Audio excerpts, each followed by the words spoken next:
நாடு முழுவதும் உற்சாக கொண்டாட்டத்துடன் 2024 ஆங்கில புத்தாண்டு பிறந்துள்ளது. இதனையடுத்து நாட்டில் உள்ள மக்கள் அனைவரும் ஆங்காங்கே ஒன்றாக கூடி பாடல்களை பாடியும் நடனமாடியும் தங்களது மகிழ்ச்சியை வெளிப்படுத்தினர். புத்தாண்டை கேக் வெட்டியும் வண்ண வண்ண பட்டாசுகளை வெடித்தும் உற்சாகமாக வரவேற்ற பொதுமக்கள் ஒருவருக்கொருவர் புத்தாண்டு வாழ்த்துகளையும் பரிமாறிக்கொண்டனர். புத்தாண்டை முன்னிட்டு சென்னை வடபழனி முருகன் கோவிலில் நள்ளிரவில் நீண்ட வரிசையில் காத்திருந்து பக்தர்கள் தரிசனம் செய்தனர். நள்ளிரவில் நடை திறக்கப்பட்டு சிறப்பு அலங்காரத்தில் முருகப்பெருமான் எழுந்தருளி பக்தர்களுக்கு காட்சியளித்தார். திரளான பக்தர்கள் பக்தி பரவசத்தோடு சிறப்பு பூஜையில் கலந்து கொண்டு சுவாமியை வழிபட்டனர்.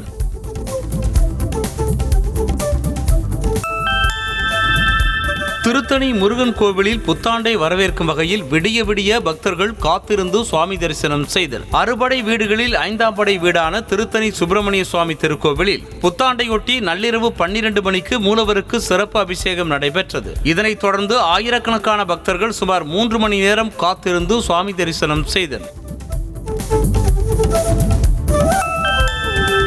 2024ஆம் ஆண்டு புத்தாண்டை வரவேற்கும் விதமாக திருவண்ணாமலை அர்த்தநாரீஸ்வரர் கோவிலில் பக்தர்கள் ஏராளமானோர் கிரிவலம் மேற்கொண்டனர். தமிழ்நாடு, கர்நாடகா, ஆந்திரா உள்ளிட்ட மாநிலங்களில் இருந்து வருகை தந்த ஆயிரக்கணக்கான பக்தர்கள் அர்த்தநாரீஸ்வரர் மலையை சுற்றி வந்து பக்தி பரவசத்தோடு சுவாமி தரிசனம் செய்தனர்.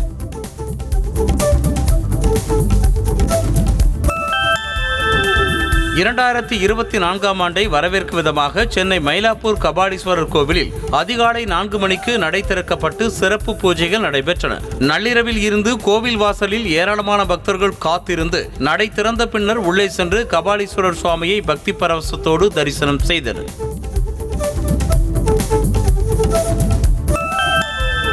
திருப்பதி ஏழுமலையான் கோவிலில் ஆயிரக்கணக்கான பக்தர்கள் லட்டுகளை சாமி போல அடுக்கி வைத்து கைத்தட்டி புத்தாண்டை உற்சாகமாக வரவேற்றனர். ஏழுமலையான் சுவாமியை தரிசனம் செய்வதற்காக காத்திருந்த பக்தர்கள் கோவிந்தா நாமம் பாடி நடனமாடியும் ஒருவருக்கொருவர் இனிப்புகளை பரிமாறிக்கொண்டும் உற்சாகமாக புத்தாண்டை கொண்டாடினர்.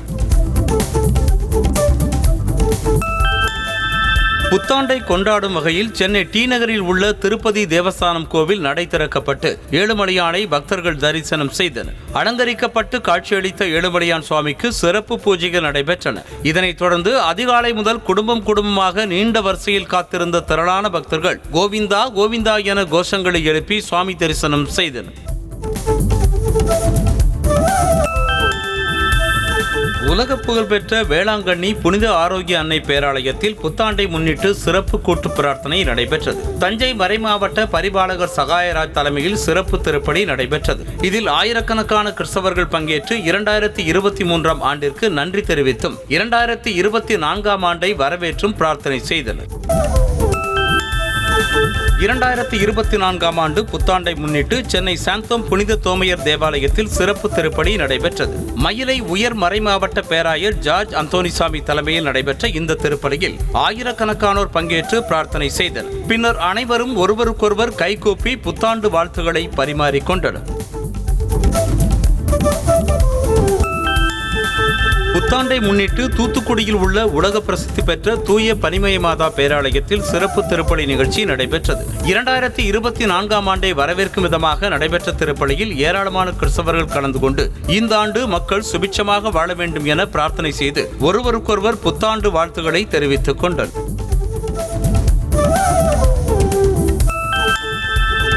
திண்டுக்கல் மாவட்டம் மேட்டுப்பட்டியில் உள்ள 350 ஆண்டுகள் பழமை வாய்ந்த புனித வியாகுல அன்னை ஆலயத்தில் புத்தாண்டு சிறப்பு திருப்பலி நடைபெற்றது. பங்குத்தந்தை செல்வராஜ் தலைமையில் நடைபெற்ற வழிபாட்டில் 500க்கும் மேற்பட்ட கிறிஸ்தவர்கள் கலந்து கொண்டனர். பேராலயத்தில் வைக்கப்பட்டுள்ள குழந்தை இயேசுவிற்கு அருகில் 2024ஆம் ஆண்டு பிறப்பதை போன்ற காட்சிகள் அமைக்கப்பட்டிருந்தன.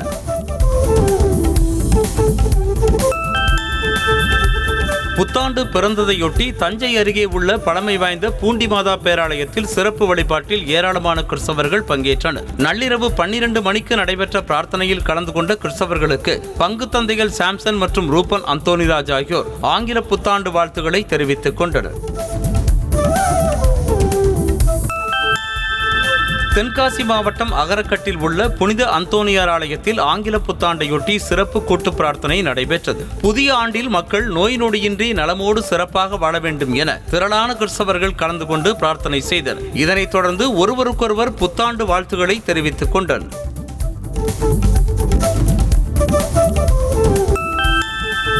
புத்தாண்டை முன்னிட்டு ராணிப்பேட்டையில் உள்ள புனித ஆரோக்கிய அன்னை ஆலயத்தில் நள்ளிரவில் சிறப்பு திருப்பலி நிகழ்ச்சி நடைபெற்றது.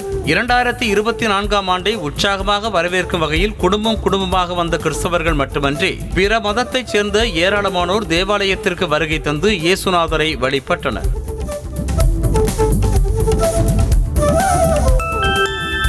சென்னை மெரினா கடற்கரையில் புத்தாண்டு கொண்டாட்டங்கள் களை கட்டின.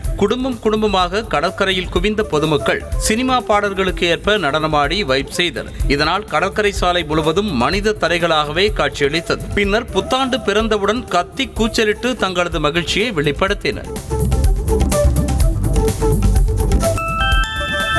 புத்தாண்டையொட்டி சென்னை ஈசிஆர் சாலை மற்றும் கடற்கரை பகுதிகளில் தடுப்புகள் அமைத்து பாதுகாப்பு பணியில் போலீசார் ஈடுபட்டனர். 2024 புதிய ஆண்டை வரவேற்க மக்கள் குவிந்த நிலையில் ஈசிஆர் பகுதியில் உள்ள ரிசார்ட்டுகளில் நள்ளிரவு 1 மணி வரை மட்டுமே புத்தாண்டு கலை நிகழ்ச்சிகள் நடத்த அனுமதி வழங்கப்பட்டது. சேலத்தில் புத்தாண்டு நிகழ்ச்சி ரத்து செய்யப்பட்டதால் நிகழ்ச்சி ஏற்பாட்டாளர்களுடன் பொதுமக்கள் வாக்குவாதத்தில் ஈடுபட்டனர். வரலட்சுமி மகால் திடலில் பிரான்வேலி மற்றும் ஓற்று ஈவன் என்ற 2 நிறுவனங்கள் இணைந்து புத்தாண்டு நிகழ்ச்சிக்கு ஏற்பாடு செய்திருந்தனர். ஆனால் பாடகர்களுக்கு பணம் வழங்காததால் அவர்கள் வரவில்லை என கூறப்படுகிறது. இதனால் அந்த நிகழ்ச்சி ரத்து செய்யப்பட்டது.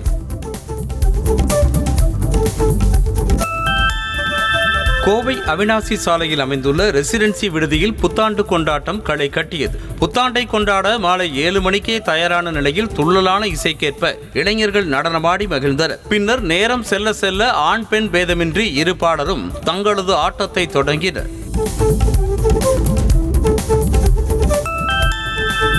ஈரோட்டில் புத்தாண்டை வரவேற்கும் விதமாக பூங்கா முன்பாக கூடியிருந்த ஆயிரக்கணக்கான பொதுமக்கள் கலர் பலூன்களை வானில் பறக்கவிட்டு மகிழ்ந்தனர். புத்தாண்டு பண்டிகையை முன்னிட்டு தேவாலயங்கள் வண்ண லேசர் விளக்குகளால் அலங்கரிக்கப்பட்டிருந்தன. இதனையடுத்து சரியாக 12 மணியளவில் அங்கு கூடியிருந்த மக்கள் அனைவரும் ஒரே நேரத்தில் கலர் பலூன்களை பறக்கவிட்டனர். அந்த ரம்மியமான காட்சிகள் காண்போர் அனைவரையும் கவர்ந்தன.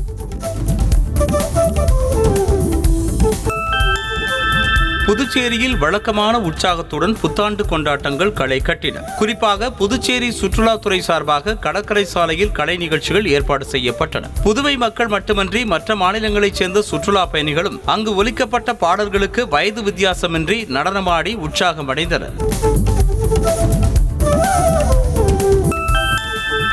கோவா மாநிலத்தின் பனாஜியில் புத்தாண்டு கொண்டாட்டம் களை கட்டியது. பல இடங்களில் ஆட்டம் பாட்டத்தோடு வான வேடிக்கைகளும் கண்களுக்கு விருந்தாக அமைந்தன. தொடர் விடுமுறையை முன்னிட்டு கோவா சென்ற ஏராளமான சுற்றுலா பயணிகள் இந்த நிகழ்ச்சிகளில் கலந்து கொண்டு புத்தாண்டை சிறப்பாக கொண்டாடினர்.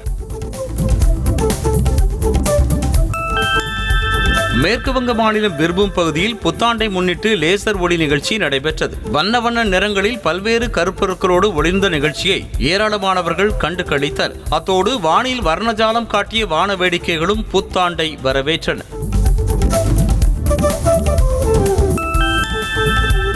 ராஜஸ்தான் மாநிலம் அஜ்மீரில் கண்ணை கவரும் வகையில் புத்தாண்டு கொண்டாட்டம் நடைபெற்றது. குறிப்பாக வானுயர்ந்த கட்டிடத்தின் மொட்டை மாடியில் 4 புறங்களிலும் இருந்து மத்தாப்புகள் ஒளிர விடப்பட்டன. அத்தோடு லேசர் ஒளியில் டிஜே இசை அதிர மக்கள் கவலைகளை மறந்து உற்சாகமாக நடனமாடி அசத்தினர். உத்தரப்பிரதேச மாநிலம் நொய்டாவில் திரண்ட ஆண்களும் பெண்களும் நடனமாடி புத்தாண்டை மகிழ்ச்சியோடு வரவேற்றனர். அதேபோல லக்னோவிலும் ஆட்டம் பாட்டம் என புத்தாண்டு கொண்டாட்டங்கள் களை கட்டின. நடன கலைஞர்களின் நெருப்பு நடனத்தோடு ஏராளமானவர்கள் திரண்டு புத்தாண்டை வரவேற்றனர். டிஜேவுடன் அசத்தர் ஆட்டம் போட்டு இளைஞர்கள் அசத்தினர்.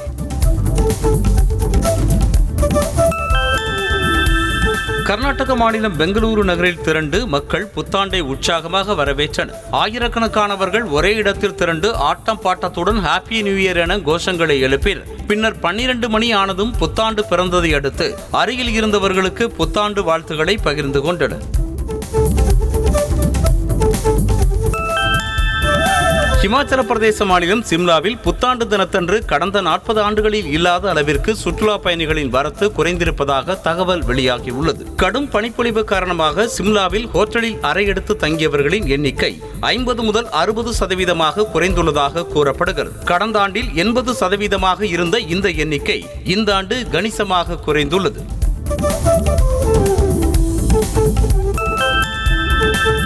மத்திய பிரதேச மாநிலம் இந்தூரில் புத்தாண்டு கொண்டாட்டத்தின் போது மது அருந்திவிட்டு வாகனம் ஓட்டியதாக 185 வழக்குகள் பதிவு செய்யப்பட்டுள்ளன. புத்தாண்டு கொண்டாட்டத்தை முன்னிட்டு பல இடங்களிலும் வாகன சோதனைகள் தீவிரப்படுத்தப்பட்டுள்ளன. மேலும் போக்குவரத்தை ஒழுங்குபடுத்தும் வகையில் ஆளில்லா விமானங்கள் மூலமாக போலீசார் கண்காணிப்பு பணியில் ஈடுபட்டனர். 2024 ஆங்கில புத்தாண்டு கொண்டாட்டங்களையொட்டி நாடு முழுவதும் விடிய விடிய வாகன சோதனைகள் நடைபெற்றன. முக்கிய நகரங்களான சென்னை, மும்பை, டெல்லி உள்ளிட்ட இடங்களில் பலத்த பாதுகாப்பு போடப்பட்டிருந்தது. அனுமதிக்கப்பட்ட நேரத்தை மீறி வெளியே வந்த வாகனங்கள் அனைத்தையும் போலீசார் நிறுத்தி ஆவணங்களை சரிபார்த்த பின்னரே அனுப்பி வைத்தனர்.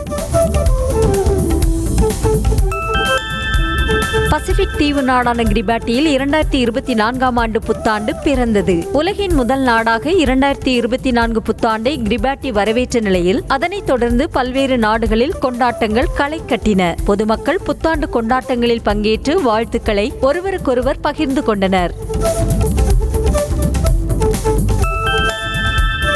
நாளை தமிழ்நாடு வரும் பிரதமர் நரேந்திர மோடி ரூபாய் 19,850 கோடி மதிப்புடைய பல்வேறு திட்டங்களை நாட்டுக்கு அர்ப்பணிக்கவும் பல்வேறு திட்டங்களுக்கு அடிக்கல் நாட்டவும் உள்ளார். அதன்படி நாளை காலை பாரதிதாசன் பல்கலைக்கழகத்தின் 38வது பட்டமளிப்பு விழாவில் சிறப்பு விருந்தினராக பங்கேற்கும் பிரதமர் அதன் பின்னர் திருச்சி சர்வதேச விமான நிலையத்தின் புதிய முனைய கட்டிடத்தை திறந்து வைக்கிறார். தமிழ்நாட்டில் நேற்று மட்டும் புதிதாக 28 பேருக்கு கொரோனா தொற்று உறுதி செய்யப்பட்டுள்ளது. அதிகபட்சமாக சென்னை மாவட்டத்தில் 16 பேருக்கும் செங்கல்பட்டில் 3 பேருக்கும் தொற்று கண்டறியப்பட்டுள்ளது. இதன் மூலம் தொற்று பாதித்து சிகிச்சை பெறுவோரின் எண்ணிக்கை 175 அதிகரித்துள்ளது. நேற்று 29 பேர் குணமடைந்து வீடு திரும்பியதாகவும் தெரிவிக்கப்பட்டுள்ளது. நெல்லை மாவட்டத்தில் மழை வெள்ளத்தால் பாதிக்கப்பட்ட மக்களுக்கு 2 நாளில் 150 கோடி ரூபாய் நிவாரணத் தொகை வழங்கப்பட்டுள்ளதாக அமைச்சர் மு. சுவாமிநாதன் தெரிவித்திருக்கிறார். நெல்லையில் செய்தியாளர்களுக்கு பேட்டியளித்த அவர், புத்தாண்டை முன்னிட்டு இன்று நிவாரணத் தொகை வழங்குவது நிறுத்தப்பட்டு செவ்வாய்க்கிழமையில் இருந்து மீண்டும் வழங்கப்படும் என தெரிவித்தார். திருப்பத்தூர் மாவட்டம் வாணியம்பாடியில் கடைக்குள் பெட்ரோல் குண்டு வீசப்பட்ட சம்பவம் தொடர்பாக கைரேகை நிபுணர்கள் குழு ஆய்வு மேற்கொண்டது. இந்த வழக்கில் முக்கிய குற்றவாளிகளை பிடிக்க 2 தனிப்படைகள் அமைத்து விசாரணை நடத்தப்பட்டு வருகிறது. இந்த நிலையில் கடையில் கிடந்த உடைந்த கண்ணாடி பாட்டில் துகள்களை கைரேகை நிபுணர்கள் கைப்பற்றி ஆய்வு செய்தனர்.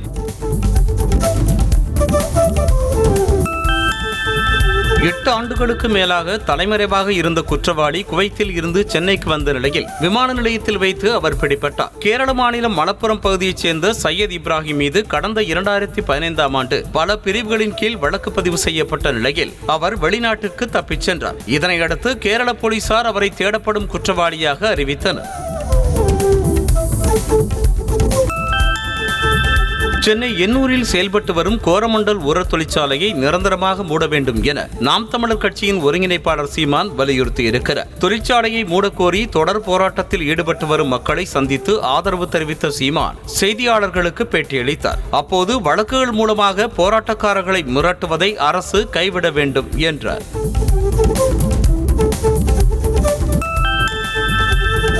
சென்னை அடுத்த வேலப்பஞ்சாவடியில் உள்ள ஹர்ஷா டொயோட்டா கார் சர்வீஸ் சென்டரில் ஊராட்சி மன்ற தலைவர் ஒருவர் கார் சர்வீஸுக்கான செலவு தொகையை ₹1, ₹2 நாணயங்களாக 40,000 ரூபாய் கொடுத்து பரபரப்பை ஏற்படுத்தினார். திருவள்ளூர் மாவட்டம் தொழுதாவூர் ஊராட்சி மன்ற தலைவர் அருள்முருகன் தனது இன்னோவா காரை சர்வீஸ் செய்து கொடுப்பதற்கு காலதாமதமானதாக கூறப்படுகிறது.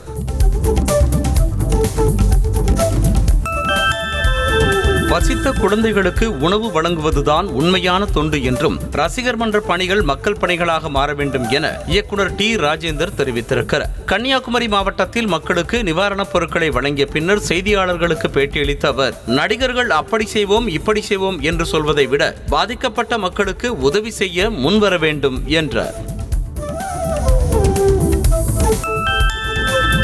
கொலை வழக்கில் தாம்பரம் மாநகராட்சி உறுப்பினர் மற்றும் அவருடைய மகனை போலீசார் கைது செய்தனர். வண்டலூரை அடுத்த கொளப்பாக்கம் பகுதியைச் சேர்ந்த குமார் என்பவருடைய கொலை வழக்கில் கவுன்சிலர் கொடி தாமோதரன் மற்றும் அவருடைய மகனுக்கு தொடர்பு இருப்பது தெரிய வந்தது. இதனையடுத்து இருவரையும் கைது செய்த படாலம் போலீசார் விசாரணை மேற்கொண்டு வருகின்றனர்.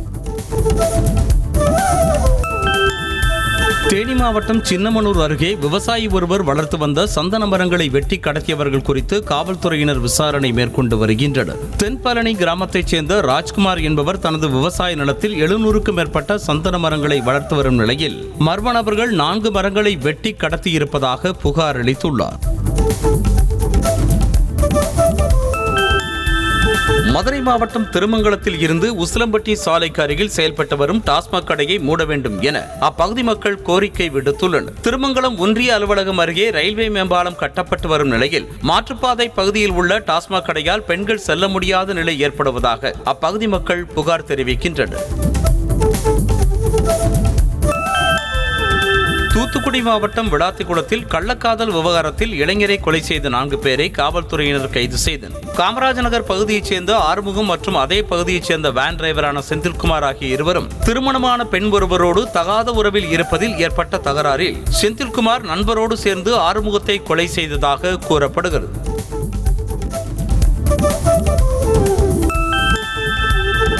கள்ளக்குறிச்சி மாவட்டம் உளுந்தூர்பேட்டை அருகே சுமார் 500 ஏக்கர் பரப்பளவில் பயிரிடப்பட்டுள்ள நெற்பயிர்கள் குருத்துப்புழு தாக்குதல் காரணமாக பாதிக்கப்பட்டுள்ளதாக விவசாயிகள் கவலை தெரிவித்தனர். இதனால் வேளாண் துறை அதிகாரிகள் பயிர்களை நேரில் பார்வையிட்டு உரிய இழப்பீடு வழங்க நடவடிக்கை எடுக்க வேண்டும் என விவசாயிகள் கோரிக்கை விடுத்துள்ளனர்.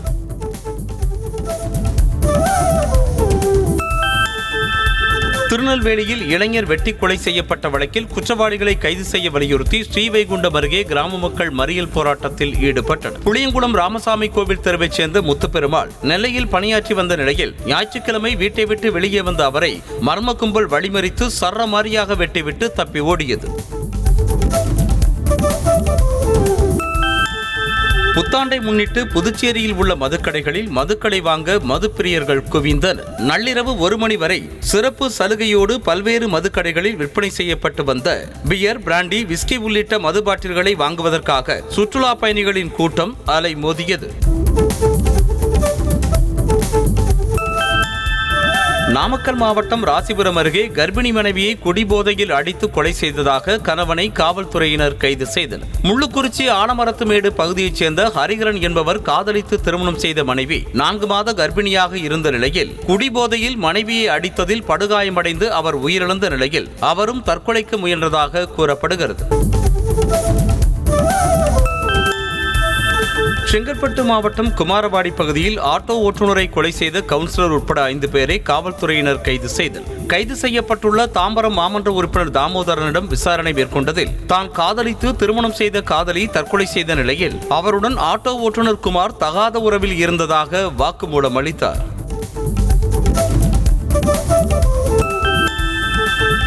ஈரோடு மாவட்டம் கோபிச்செட்டிப்பாளையம் அருகே பயணிகளோடு சென்ற தனியார் பேருந்தும் சரக்கு வாகனமும் மோதிக்கொண்டு விபத்துக்குள்ளானது. இதில் சரக்கு வாகனத்தில் பயணம் செய்த வடமாநில இளைஞர்கள் 2 லேசான காயங்கள் ஏற்பட்டன. தகவல் அறிந்து சம்பவ இடத்திற்கு சென்ற போலீசார் போக்குவரத்து நெரிசலை சரி செய்து விபத்து குறித்து விசாரணை மேற்கொண்டு வருகின்றனர்.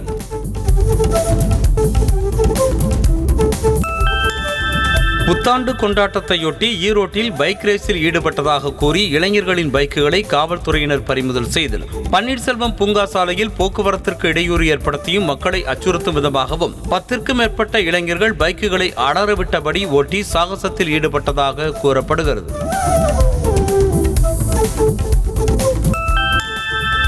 ஈரோடு மாவட்டம் பவானி அருகே இளைஞரை கொலை செய்த நபர்களை கைது செய்ய கோரி அப்பகுதி மக்கள் காவல் நிலையத்தை முற்றுகையிட்டு போராட்டத்தில் ஈடுபட்டனர். நள்ளிப்பாளையத்தைச் சேர்ந்த ஐயன்துரை என்ற இளைஞரை வீட்டில் இருந்து 4 பேர் அழைத்து சென்ற நிலையில் கொலை செய்யப்பட்டு பவானி ஆற்றின் கரையோரத்தில் வீசப்பட்டிருந்த அவருடைய உடலை காவல்துறையினர் மீட்டு விசாரணை மேற்கொண்டு வருகின்றனர்.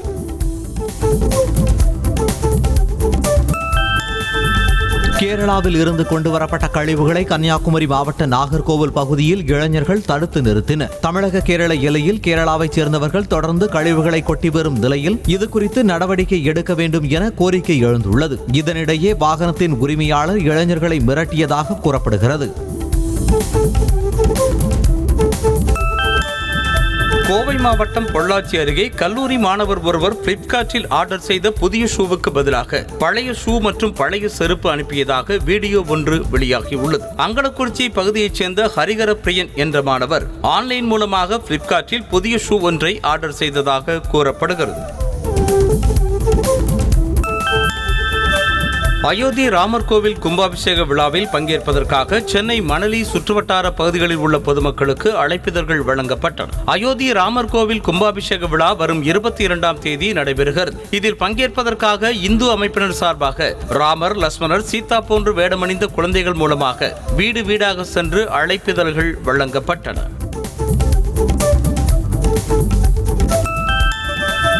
நேபாளத்தில் நடைபெற்ற தேசிய அளவிலான கால்பந்து போட்டியில் தமிழ்நாடு சார்பாக சிறப்பாக விளையாடிய கோவை மாவட்டம் வால்பாறை பகுதியைச் சேர்ந்த 10 வயது சிறுவனுக்கு அப்பகுதி மக்கள் உற்சாக வரவேற்பு அளித்தனர். 10 வயதினருக்கான போட்டியில் கலந்து கொண்டு விளையாடிய அபிலேஷ் என்ற சிறுவனுக்கு வால்பாறை எம்எல்ஏ அமுல் கந்தசாமி உள்ளிட்டோர் சால்வை அணிவித்து வரவேற்றனர்.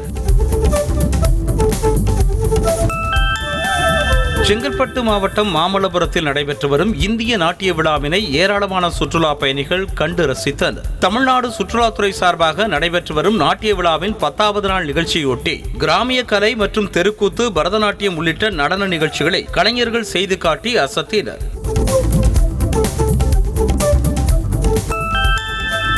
திருப்பூர் மாவட்டம் குண்டடத்தில் நடைபெற்ற மங்கை வெள்ளி கும்மியாட்டத்தில் பெண்கள் உட்பட 300க்கும் மேற்பட்டோர் நடனமாடி அசத்தினர். அரசு மேல்நிலைப்பள்ளி மைதானத்தில் நடைபெற்ற 110வது மங்கை வெள்ளி கும்மியாட்ட அரங்கேற்ற நிகழ்ச்சியில் ஆண்கள் மற்றும் பெண்கள் கலந்து கொண்டு கிராமிய பாடல்களுக்கு நளினமாக நடனமாடியதை ஏராளமானோர் கண்டு ரசித்தனர்.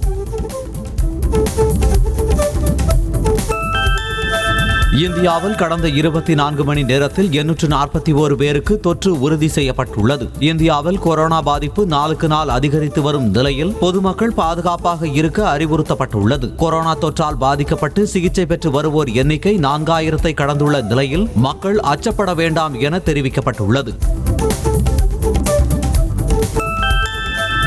ராமஜென்ம பூமி என்பது வாக்குகளை பெறுவதற்காக பயன்படும் அரசியல் விவகாரம் அல்ல, அது எங்கள் கலாச்சார விவகாரம் என மத்திய பாதுகாப்புத்துறை அமைச்சர் ராஜ்நாத் சிங் தெரிவித்திருக்கிறார். தேஸ்பூர் பல்கலைக்கழக பட்டமளிப்பு விழாவில் பங்கேற்று பேசிய அவர், இன்றைய இளைய தலைமுறையை பொறுத்தவரை ஆசிரியர்களை விட மாணவர்கள் புதுமையான சிந்தனைகளை கொண்டுள்ளனர் என்றார்.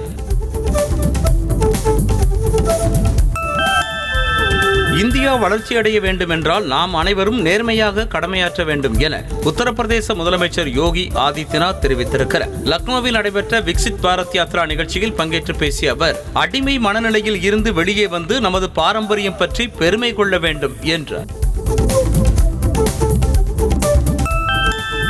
காஃபி இயந்திரத்தில் மறைத்து எடுத்து வரப்பட்ட 3.5 கிலோ தங்கத்தை உத்தரப்பிரதேச மாநிலம் லக்னோ விமான நிலைய சுங்கத்துறை அதிகாரிகள் கண்டுபிடித்து பறிமுதல் செய்தனர். விமான பயணிகளின் உடைமைகளை சோதித்துக் கொண்டிருந்த அதிகாரிகளுக்கு ஒருவர் எடுத்து வந்த காஃபி இயந்திரத்தின் மீது சந்தேகம் ஏற்பட்டதால் அதனை உடைத்து சோதித்தனர். அப்போது 2 கோடி ரூபாய் மதிப்புடைய தங்கத்தை பறிமுதல் செய்தனர். பீகார் மாநிலத்தில் ரயில் பெட்டி ஏற்றிச் சென்ற லாரி உடைந்து விபத்துக்குள்ளானதால் போக்குவரத்து பாதிக்கப்பட்டது. பாகல்பூரில் உள்ள உல்சாபுல் பகுதி வழியாக சென்று கொண்டிருந்த போது லாரி 2ஆக உடைந்ததால் ரயில் பெட்டி சாய்ந்து விபத்துக்குள்ளானது. அப்போது அருகில் யாரும் இல்லாததால் யாருக்கும் காயம் ஏற்படவில்லை. இருப்பினும் அப்பகுதியில் போக்குவரத்து பாதிக்கப்பட்டது.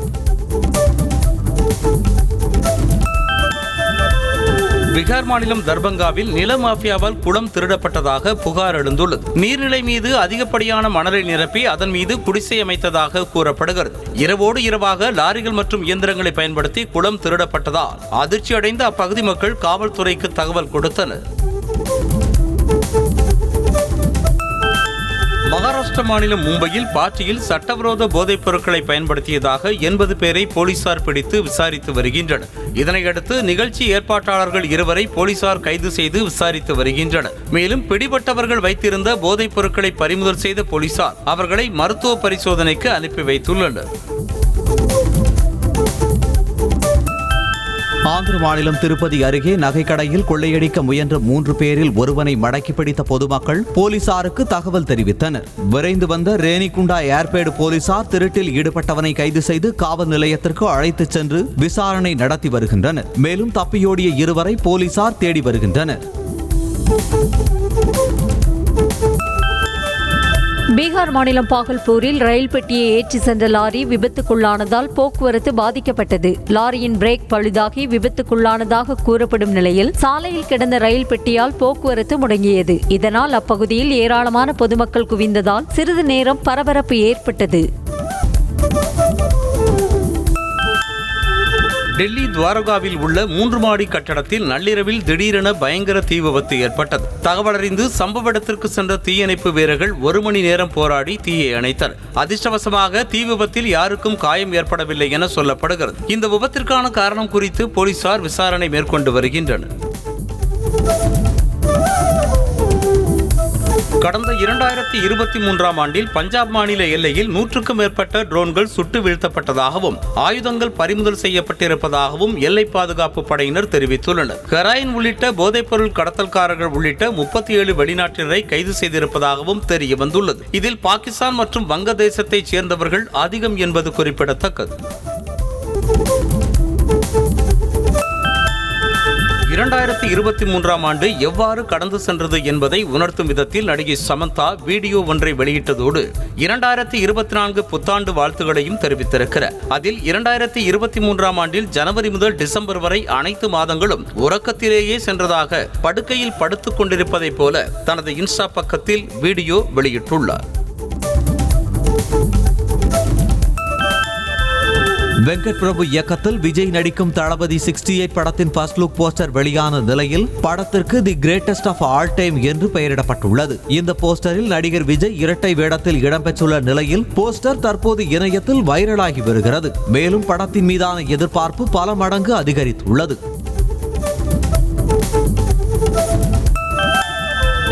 இயக்குனர் லோகேஷ் கனகராஜ் இயக்கத்தில் நடிகர் ரஜினிகாந்த் நடிக்க உள்ள தலைவர் 171 படத்தில் விஜய் சேதுபதி வில்லனாக நடிக்க இருப்பதாக தகவல் வெளியாகியுள்ளது. ரஜினிகாந்துடன் ஏற்கனவே பேட்ட படத்தில் விஜய் சேதுபதி இணைந்து நடித்துள்ளார். தற்போது புதிய படத்திலும் அவர் கைகோர்க்க இருப்பதாக கூறப்படுவதால் தலைவர் 171 படத்தின் மீதான ரசிகர்களின் எதிர்பார்ப்பு அதிகரித்துள்ளது. செய்திகளை உடனுக்குடனும் துல்லியமாகவும் தெரிந்து கொள்ள சப்ஸ்கிரைப் பண்ணுங்க.